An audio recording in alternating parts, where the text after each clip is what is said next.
मुंबईच्या माजी महापौर किशोरी पेडणेकरांनी मतदार याद्यांतील गोंधळावर गंभीर आरोप केलाय। आम्हाला मतदानापासून रोखण्यासाठी जाणून बुजून दुबार नावे टाकल्याचा आरोप त्यांनी केलाय। मतदार यादी कुठे आणि कोणाच्या निर्देशावर तयार केली असा सवालही त्यांनी उपस्थित केलाय।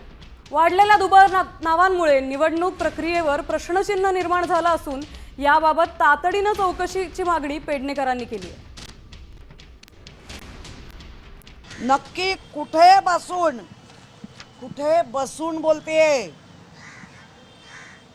ही यादी बनवली आणि हे निवडणूक आयोगाचं काम नाही का? तुम्ही कोण ठरवणार आहे आम्ही मतदान करायचं, आम्ही कोणाला करू, काय करू हा वेगळा भाग आहे।